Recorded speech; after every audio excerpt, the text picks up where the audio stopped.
What happens when Britain starts making quiet phone calls to the Kremlin behind closed doors? Today we're uncovering a story that most outlets won't touch, a desperate British attempt to open back channels with Moscow, while Trump prepares to reshape the entire Ukraine situation. And trust me, the timing here is no coincidence. I used to be inside one of those big media organizations, the kind where editorial decisions came from the top and truth took a backseat to narrative. I saw how stories got shaped, twisted, packaged for consumption. So I left. Now I work independently, I answer to no one, and I bring you the news that matters, the way it actually matters. And listen, if you value what we're building here, hit that like button, subscribe to this channel, and if you really want to support independent journalism that doesn't bow to corporate interests or political pressure, consider becoming a channel sponsor. It means the world to have your support, and it keeps this operation running without compromise. So here's what's happening. Britain's National Security Advisor, Jonathan Powell, recently made a phone call that's sending ripples through diplomatic circles. He reached out directly to Yuri Ushakov, an aide to Vladimir Putin, trying to establish an unofficial communication channel. The goal? To make sure British and European positions on Ukraine don't get completely sidelined once Donald Trump takes office in January. According to the Financial Times, this wasn't just a friendly chat. This was London, backed by some European capitals, trying to get ahead of what they see coming. A Trump administration that might prioritize its own deal with Putin over European security concerns. The conversation happened outside the G7 framework, which tells you how serious and how unofficial this really was. But here's where it gets interesting. According to Kremlin spokesman Dmitry Peskov, the dialogue didn't continue because both sides weren't willing to actually hear each other out. The Financial Times frames it as mutual unwillingness.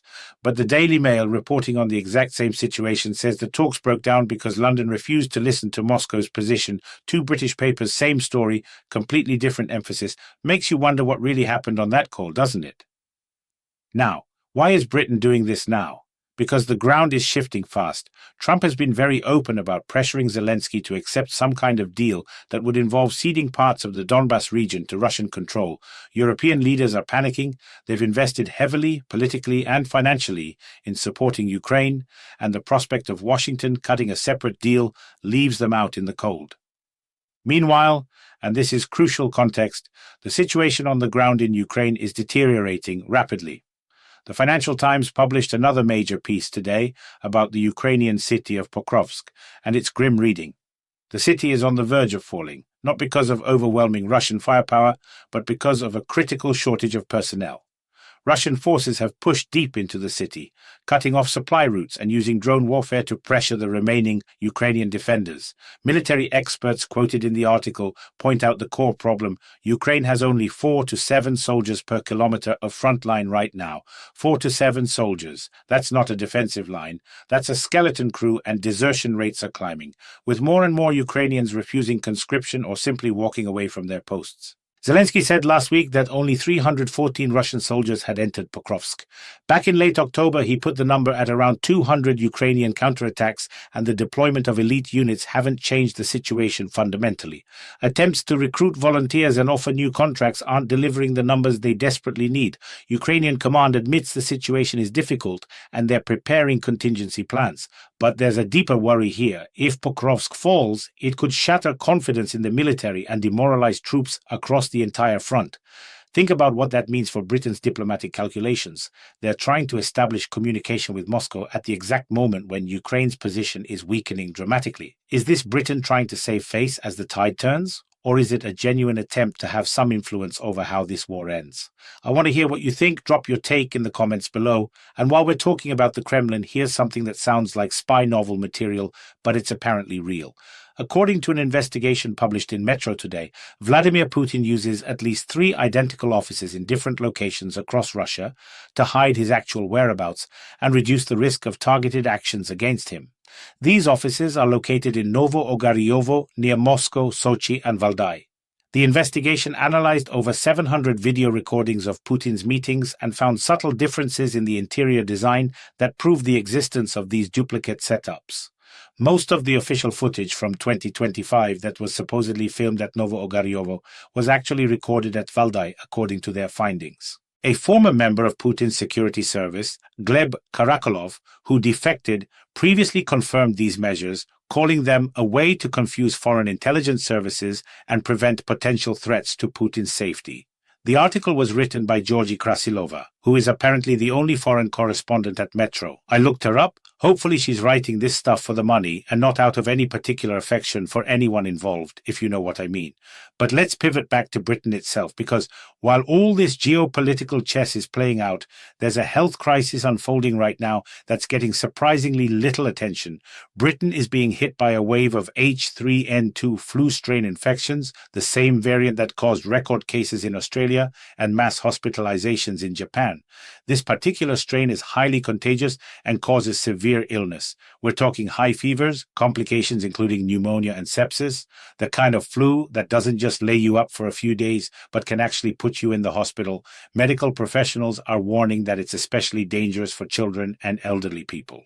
And here's the concerning part. According to NHS data, vaccination rates in Britain remain low. 20% of nursing home residents aren't vaccinated at all. 20%. These are the most vulnerable people, living in close quarters where viruses spread rapidly, and a fifth of them have no protection. Medical organizations are urgently calling for people to get their flu shots to prevent rising fatalities. Last winter, 7,757 people lost their lives to flu in England, including 53 children.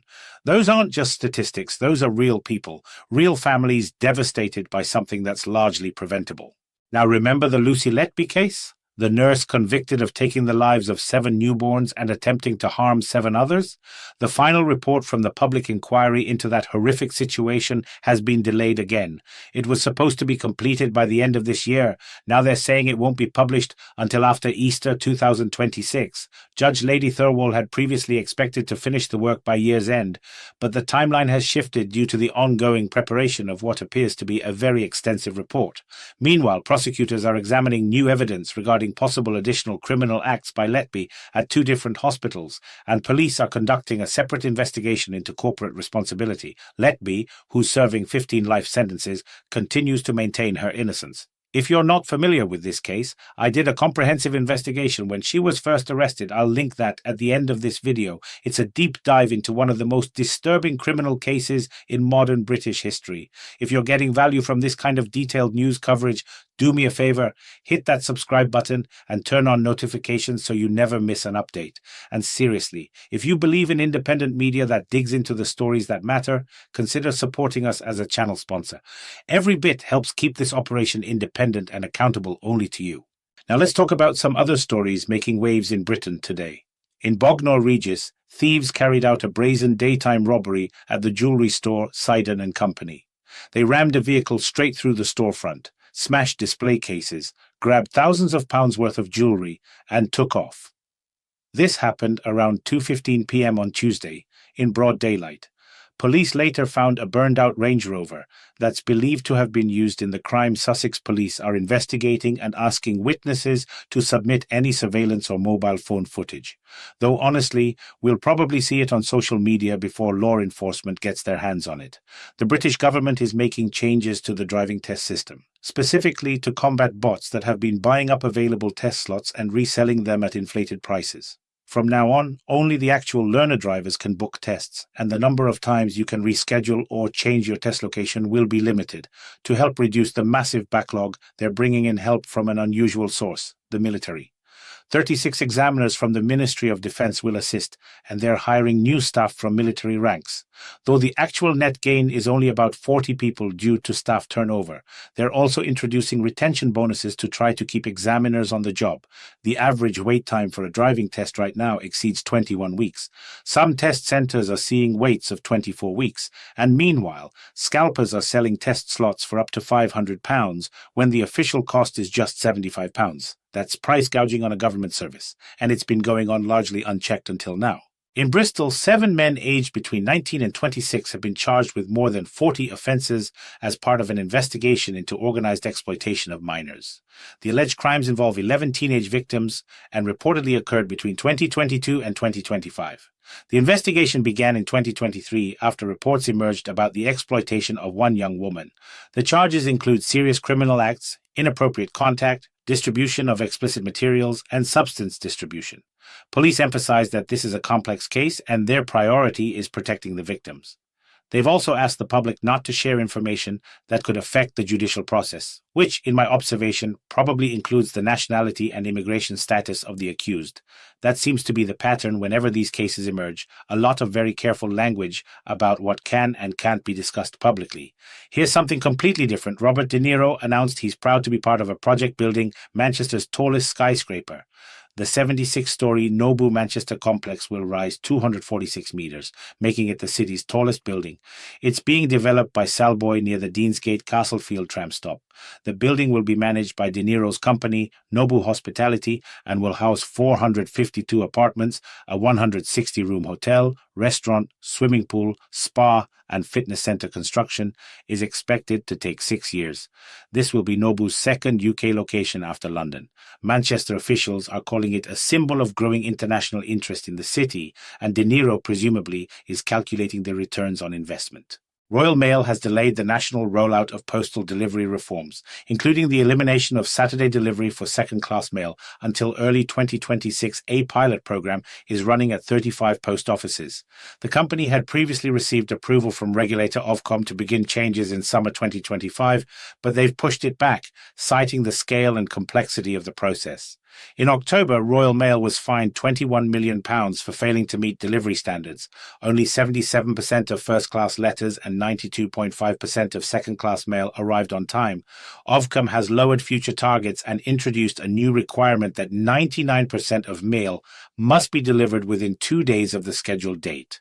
With rising costs and economic pressure, the company is ramping up for the Christmas season. They've hired 20,000 temporary workers and expanded infrastructure to handle the holiday volume. On the international front, Britain has threatened to walk away from negotiations with the European Union over the Safe Defence Fund, a key element of the post-Brexit relationship reset, if Brussels doesn't drop demands for a multi-billion euro payment just to participate. The EU is insisting that London contribute between 4 and 6.5 billion euros for the right of British companies like BAE Systems and Babcock to compete for contracts worth up to half of the 150 billion euro fund. These are major defence manufacturers, essentially Britain's military-industrial base.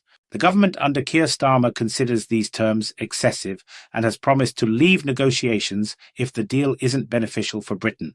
Within Brussels, positions are divided. Germany and the Netherlands are pushing for tough terms, while other countries worry about damaging the relationship with Britain just as it's starting to improve. A decision has to be made by the end of November, when the first round of applications opens for military project funding.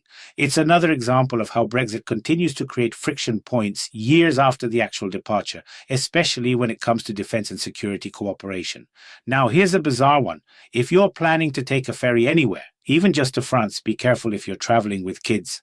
Passengers on a DFDS ferry traveling from Dieppe to Newhaven witnessed an awkward situation when, after broadcasting a Formula One race on screens in the passenger lounge, the system accidentally switched to an adult film.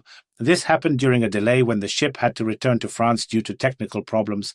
According to witnesses, children ran out of the lounge screaming, and furious parents demanded the screens be shut off immediately. The company issued formal apologies, saying the crew had no idea about the content of that channel and immediately changed it. That channel has now been removed from the list of available broadcasts on the ferry. Apparently, ferry travel is getting more interesting by the day, though probably not in ways the ferry companies were hoping for. Judge Lady Thirlwall had previously expected to finish the work by year's end, but the timeline has shifted due to the ongoing preparation of what appears to be a very extensive report. Meanwhile, prosecutors are examining new evidence regarding possible additional criminal acts by Letby at 2 different hospitals, and police are conducting a separate investigation into corporate responsibility. Letby, who's serving 15 life sentences, continues to maintain her innocence. If you're not familiar with this case, I did a comprehensive investigation when she was first arrested. I'll link that at the end of this video. It's a deep dive into one of the most disturbing criminal cases in modern British history. If you're getting value from this kind of detailed news coverage, do me a favor, hit that subscribe button and turn on notifications so you never miss an update. And seriously, if you believe in independent media that digs into the stories that matter, consider supporting us as a channel sponsor. Every bit helps keep this operation independent and accountable only to you. Now let's talk about some other stories making waves in Britain today. In Bognor Regis, thieves carried out a brazen daytime robbery at the jewellery store Sedan & Company. They rammed a vehicle straight through the storefront, smashed display cases, grabbed thousands of pounds worth of jewelry, and took off. This happened around 2:15 p.m. on Tuesday. In broad daylight, police later found a burned-out Range Rover that's believed to have been used in the crime. Sussex police are investigating and asking witnesses to submit any surveillance or mobile phone footage, though honestly, we'll probably see it on social media before law enforcement gets their hands on it.